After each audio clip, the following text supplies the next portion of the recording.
Good morning students. कल के lecture में हमने राष्ट्रपति की योग्यताएं और राष्ट्रपति के निर्वाचन प्रक्रिया को समझने का प्रयास किया था। आज का हमारा टॉपिक है राष्ट्रपति के कार्य और शक्तियां, powers and functions of president. Bharat का जो राष्ट्रपति है उनको विभिन्न प्रकार के महत्वपूर्ण कार्य करने होते हैं। इस कारण भारत के राष्ट्रपति को अनेक प्रकार की शक्तियां जो हैं वो संविधान के द्वारा प्रदान की गई हैं। और जो राष्ट्रपति की जो शक्तियां हैं उसको हम दो भागों में बांट सकते हैं। एक तो सामान्यकालीन शक्तियां जो सामान्य काल में प्रयोग में ली जाती है राष्ट्रपति के द्वारा, और दूसरी है संकटकालीन शक्तियां, इमरजेंसी पावर्स, जो संकट के समय, इमरजेंसी के समय राष्ट्रपति के द्वारा प्रयोग में ली जाती है। अगर हम सामान्यकालीन शक्तियों की बात करें तो ये जो शक्तियां हैं इनको हम चार भागों में विभाजित कर सकते हैं। सबसे पहली है कार्यपालिका या प्रशासनिक शक्तियां, एग्जीक्यूटिव या एडमिनिस्ट्रेटिव पावर। संघ की सर्वोच्च कार्यपालिका शक्ति जो है वो राष्ट्रपति में निहित है और इन शक्तियों का प्रयोग वह या तो स्वयं या अपने अधीनस्थ कर्मचारियों के द्वारा करता है। संघ के सभी अधिकारी उसके अधीन हैं और इन शक्तियों में जो है बहुत सारी बातें शामिल हैं। आर्टिकल 53 जो है वो कहता है कि संघ की कार्यपालिका शक्ति जो है वो राष्ट्रपति में निहित होगी और वह इसका प्रयोग संविधान के अनुसार या तो स्वयं या अपने अधीनस्थ के द्वारा किएगा। समस्त जो कार्य होते हैं शासन के वो राष्ट्रपति के नाम से होंगे। सरकार के समस्त महत्वपूर्ण निर्णय जो हैं वो राष्ट्रपति के निर्णय माने जाएंगे। संघीय शासन से संबंधित मामलों में सूचना पाने का अधिकार है। प्रधानमंत्री के लिए आवश्यक है कि वे राष्ट्रपति को मंत्रिपरिषद के जो निर्णय हैं और प्रशासन संबंधी जो भी मामले हैं उनकी सूचना दें, यदि राष्ट्रपति उनके बारे में सूचना मांगे तो। जितनी भी महत्वपूर्ण अधिकारियों की नियुक्ति या जो उनको हटाया जाता है, ये सारे पावर्स जो हैं वो राष्ट्रपति के पास है।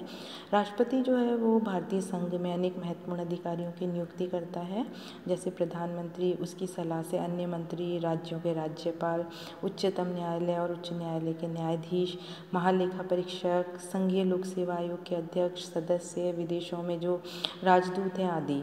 इन राजदूतों के अतिरिक्त इन उच्च अधिकारियों के अतिरिक्त राष्ट्रपति जो है प्रशासनिक आयोगों की नियुक्ति का भी अधिकार प्राप्त है, जैसे निर्वाचन आयोग, वित्त आयोग, राजभाषा आयोग, पिछड़े वर्गों की दशा संबंधी सुधार आयोग आदि सभी आयोगों की नियुक्ति जो है वो राष्ट्रपति के द्वारा की जाती है।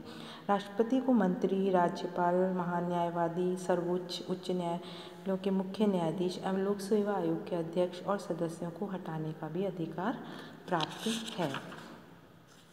राष्ट्रपति जो है इन जो भी अधिकारी हैं इनकी नियुक्ति प्रधानमंत्री और उसकी मंत्रिपरिषद के परामर्श के द्वारा ही किया जाता है। सामान्य परिस्थिति में तो राष्ट्रपति प्रधानमंत्री के चयन में भी अपने विवेक का प्रयोग नहीं कर सकता, लेकिन यदि जनादेश स्पष्ट ना हो या आकस्मिक रूप से प्रधानमंत्री का पद रिक्त हो जाए या लोकसभा में दलीय स्थिति स्पष्ट ना हो तो प्रधानमंत्री के चयन में राष्ट्रपति जो है वो अपने विवेक का प्रयोग करता है। जो विभिन्न प्रकार के नियम जो हैं उनको बनाने का, उनका निर्माण करने का कार्य भी राष्ट्रपति के पास है। वह संसद के दोनों सदनों की संयुक्त बैठक, सर्वोच्च न्यायालय के अधिकारी और कर्मचारियों की नियुक्ति, नियंत्रण व महालेखा परीक्षक के प्रशासनिक शक्तियों और संघीय लोक सेवा के सदस्यों की संख्या का निर्धारण आदि संबंध में नियम बनाता है। संघ की इकाइयाँ जो हैं उस पर नियंत्रण करने की शक्ति राष्ट्रपति के पास है। राष्ट्रपति को यह अधिकार है कि वह राज्य सरकार को निर्देशित, नियंत्रित और समन्वित करे। समन्वित नीति और राज्यों के पारस्परिक जो विवाद हैं उनके निपटारे के संबंध में परामर्श देने के लिए वह अंतर्राज्यीय परिषद का भी गठन कर सकता है। अंतर्राष्ट्रीय जो मामले हैं उनमें प्रतिनिधित्व राष्ट्रपति का होता है। वह देश का प्रतिनिधित्व करता है इंटरनेशनल पॉलिसीज़ में, और विदेशों में जो स्थित भारतीय दूतावासों के लिए जो राजदूत व कूटनीतिज्ञ प्रतिनिधियों की नियुक्ति करता है। विदेशों में राजदूत और कूटनीतिक प्रतिनिधियों के प्रमाण पत्रों को स्वीकार करता है, और जहाँ तक विदेशों से संधि और समझौते का संबंध है ये सब भी राष्ट्रपति के नाम से किए जाते हैं। राष्ट्रपति जो है वो सर्वोच्च सेनापति के रूप में कार्य करता है। राष्ट्रपति जो है वो समस्त सेनाओं का प्रधान सेनापति है, और प्रधान सेनापति बनकर संविधान जो है उसने निश्चित कर दिया कि सैनिक शक्ति जो है वो नागरिक शक्ति के अधीन रहेगी। अतः भारत की जो राष्ट्रपति है उसकी संसद की स्वीकृति के बिना ना तो वह युद्ध की घोषणा कर सकता है, ना सेनाओं का प्रयोग कर सकता है। विधायी शक्तियाँ जो हैं राष्ट्रपति की जो हैं वो है कि भारत में जो संसद जो है वो राष्ट्रपति उसका अभिन्न अंग माना गया है और उसमें उसको बहुत सारी शक्तियाँ प्राप्त है। संसद का अधिवेशन बुलाता है, संसद का सत्रावसान करता है, किसी भी समय लोकसभा का विघटन कर सकता है। संसद के अधिवेशन प्रारंभ में राष्ट्रपति दोनों सदनों के संयुक्त बैठक में अभिभाषण देता है। इस अभिभाषण में जो राष्ट्रपति जो है वो किसी भी विधेयक में दोनों सदनों के मतभेद होने की स्थिति में उनकी संयुक्त बैठक भी बुला सकता है। राज्यसभा में जो 12 सदस्य मनोनीत होते हैं उनको मनोनीत करने का अधिकार जो है वो राष्ट्रपति का है। साहित्य, विज्ञान, कला या किसी भी क्षेत्र से विशेष सेवा में उनको मनोनीत किया जा सकता है। 2 एंग्लो इंडियन जो हैं वो मनोनीत किए जा सकते हैं। विधेयक जो है उन पे निषेधाधिकार का प्रयोग जो है वो राष्ट्रपति कर सकता है। संसद द्वारा जो भी विधेयक राष्ट्रपति के सामने प्रस्तुत किए जाते हैं वह राष्ट्रपति की स्वीकृति के बाद ही कानून बनते हैं और यह विधेयक अपनी इच्छा अनुसार से स्वीकार या अस्वीकार कर सकता है। साधारण विधेयक जो है वो तो कुछ सुझावों के साथ पुनः विचार के लिए संसद के पास लौटा सकते हैं, लेकिन विधेयक यदि संसद द्वारा पुनः संशोधन या बिना संशोधन के पारित कर दिया जाता है तो राष्ट्रपति को दूसरी बार उस पर स्वीकृति देनी ही पड़ती है। इस प्रकार राष्ट्रपति के पास जो निषेधाधिकार की शक्ति जो है वो अंतिम नहीं है। इस संबंध में वह अमेरिकी राष्ट्रपति की तरह ज़्यादा पावरफुल नहीं है। अध्यादेश जारी करने का कार्य भी राष्ट्रपति का है। संसद के द्वारा पास किए गए अधिनियमों के समान ही ये अध्यादेश मान्यता और प्रभावी होते हैं और ये अध्यादेश संसद के अधिवेशन प्रारंभ होने से 6 सप्ताह तक लागू रहते हैं। राष्ट्रपति के पास बहुत सी वित्तीय शक्तियां हैं, बहुत महत्वपूर्ण शक्तियां हैं। प्रत्येक वित्तीय वर्ष के बाद संसद के दोनों सदनों के समक्ष भारत सरकार की उस वर्ष की आय और व्यय का अनुमानित विवरण जो है वो राष्ट्रपति द्वारा रखाया जाता है। उसकी अनुमति के बिना वित्त विधेयक जो है वो लोकसभा में पारित नहीं किया जा सकता।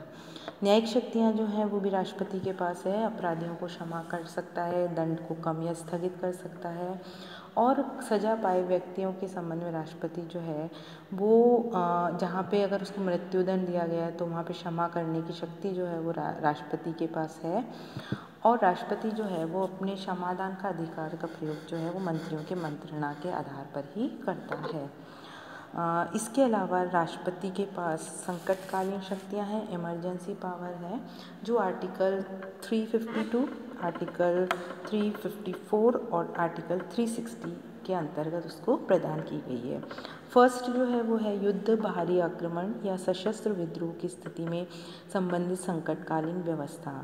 आर्टिकल 52 में जो है ये व्यवस्था की गई है कि आपातकाल या बाहरी आक्रमण या सशस्त्र विद्रोह की आशंका होने पर इसको घोषित किया जा सकता है। केवल आंतरिक आशंका के नाम पर आपातकाल घोषित नहीं किया जा सकता।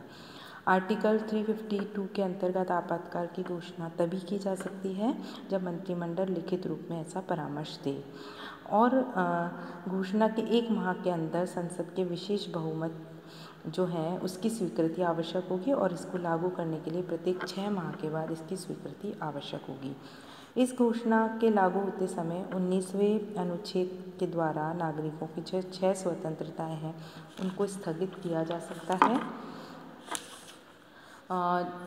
जो आर्टिकल 356 है उसमें है कि राज्यों में संवैधानिक तंत्र जो है वो विफल होने पर संकटकालीन व्यवस्था जो है वो हो सकती है। राज्यपाल के प्रतिवेदन या अन्य किसी प्रकार से ये पता चल जाए कि राज्य में संवैधानिक तंत्र विफल हो गया है तो संकटकाल की घोषणा जो है वो राष्ट्रपति के द्वारा की जा सकती है।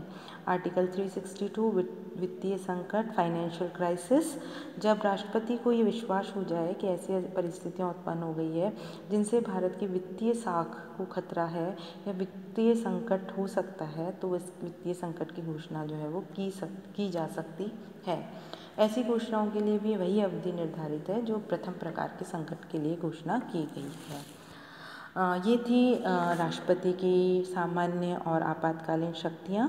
यदि हम राष्ट्रपति की शक्तियों को या संकटकालीन शक्तियों को हम निष्कर्ष या मूल्यांकन करें तो निष्कर्ष स्वरूप हम ये कह सकते हैं कि संकटकालीन शक्तियाँ जो हैं वो राष्ट्रपति को अधिनायक बना देती है। जो राज्य का जो देश का जो संघात्मक स्वरूप है उसका अंत करती है।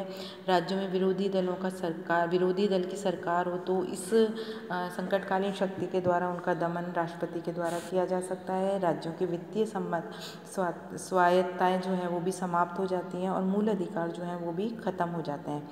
लेकिन इन सब आलोचनाओं के बाद भी हम ये कह सकते हैं कि जो भी संकटकालीन शक्तियाँ प्रदान की गई हैं राष्ट्रपति को, वो वास्तव में अतिशयोक्तिपूर्ण नहीं है, बल्कि वह व्यवहारिक है। क्योंकि देश में संकट के समय जो है हमें एक केंद्र सरकार, हमें एक मजबूत केंद्र सरकार की आवश्यकता होती है, जल्दी से निर्णय लेने होते हैं। इसके लिए राष्ट्रपति जो है उसके पास ये संकटकालीन शक्तियाँ होना जो है वो अनिवार्य है और व्यवहारिक भी है। Thank you so much.